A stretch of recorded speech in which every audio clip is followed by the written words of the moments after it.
Party. Salamat po at magandang magandang hapon po sa ating lahat. My name is Deo Balbuena, ang tunay ko pong pangalan at kilala po ako bilang isang Diwata Pares.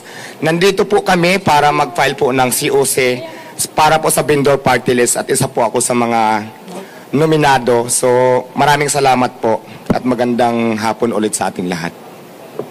So ayan, ang vendor party list po ay ito po ay samahan ng bawat maninindang Pilipino na alam ko po na marami ng party list pero ang vendors po kasi wala pa po talagang nagre-represent para po magkaroon ng boses ang bawat maninindang Pilipino. Kaya po nandito kami ngayon para tumayo bilang isang boses ng bawat maninindang Pilipino. Hindi lang po dito sa Manila kundi sa buong Pilipinas po. So ang kasama ko po ay ang aming founding chairman, nandito po sila, kasama namin si Tita Malolipana, Sir Lawrence Pisigan at si Ma'am Cheryl. So, ayan, kami po ang kumakatawan ng vendor party list. So, maraming salamat po sa inyong lahat. Okay. May mga katanungan sa Medjanoy, no? Sige po. Magtatanong? Question please. Dwight Plapler.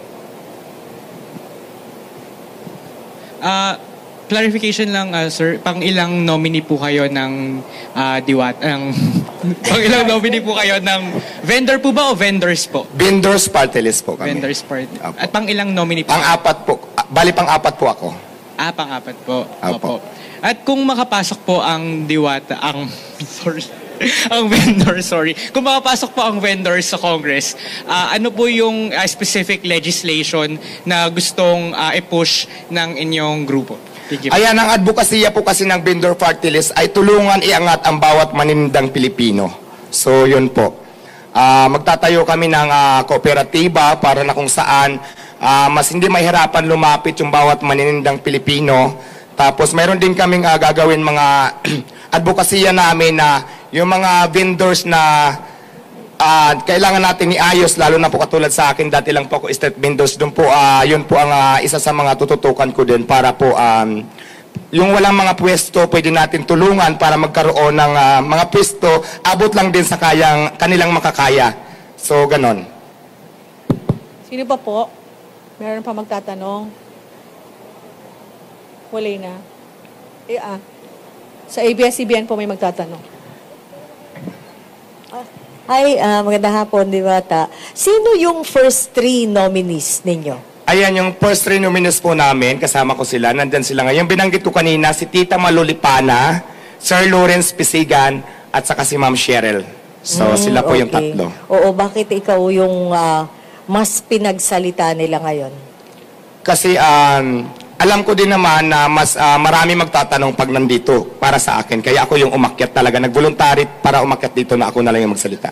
Okay. Tapos isa na lang, Diwata, yung vendors party list, kapag nangyari na natuloy sa Kamara, ano specifically yung isusulong yung panukalang batas? Kasi marami ng party list groups ang nagre-represent sa mga maralita, sa mga mabababa na mga ang trabaho o ang kabuhayan, ika nga.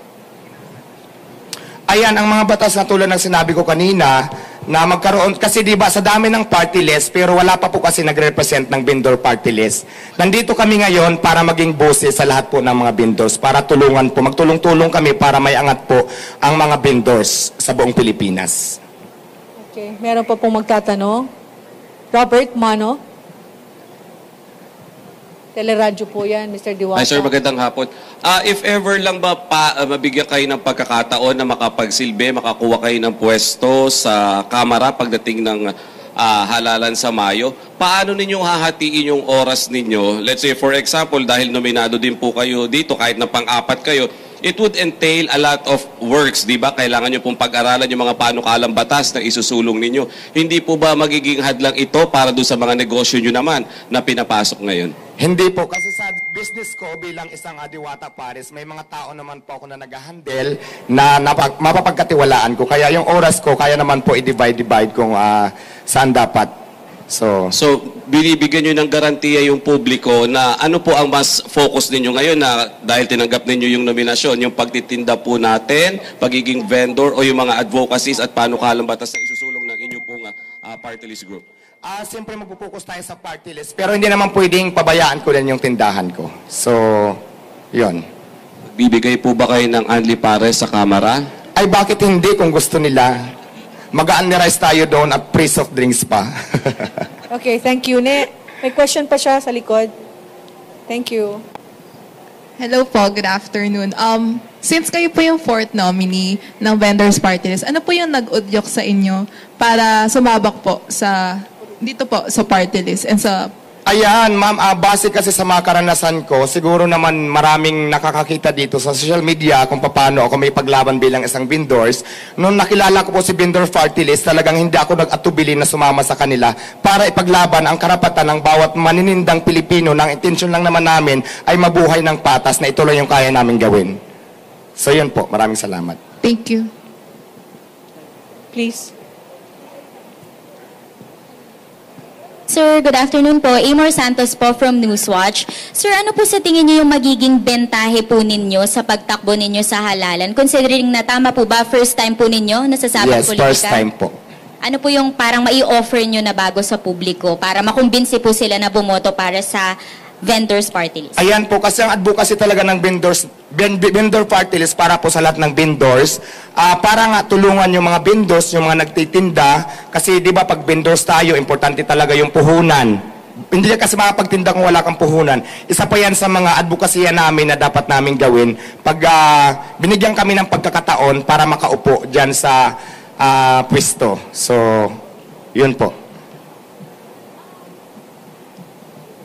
Sa batas po, paano po iyon?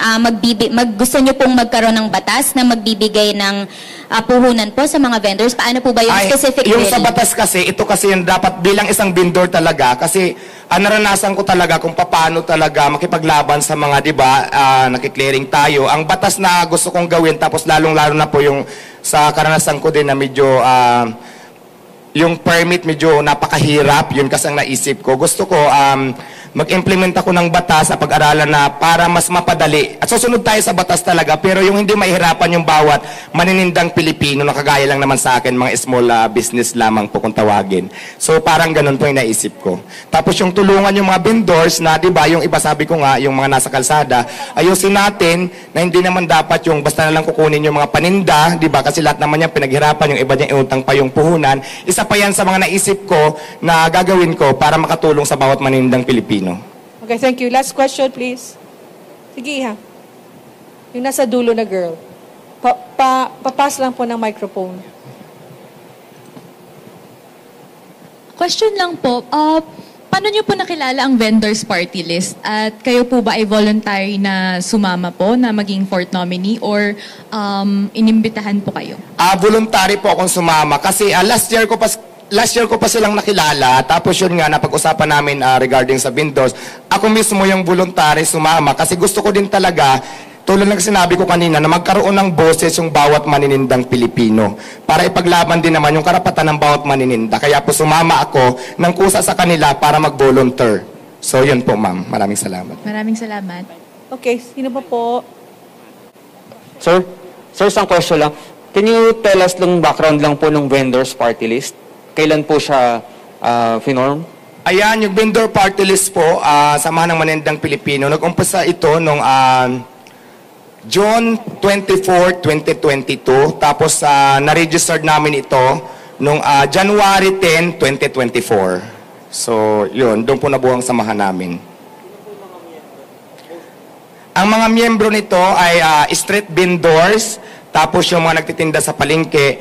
Tapos mayroon din naman, member kami na hindi siya vendors, pero ang willing silang tumulong sa mga vendors din na may angat yung bawat manininda. So hindi lahat ng member dito, mayroon din mga ilan-ilan na hindi sila literal na nagtitinda. So, pero ang advocacy is para makatulong sa bawat maninindang Pilipino. Thank you po. Sir, thank you po.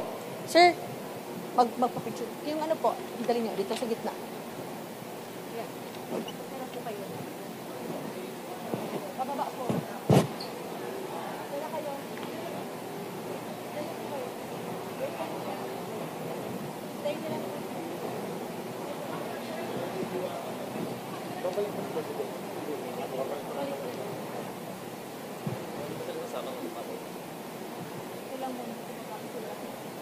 Sir Diwata.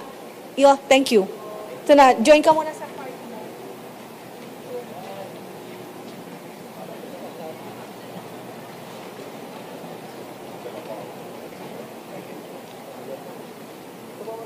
Okay po. Here. 1, 2, 3.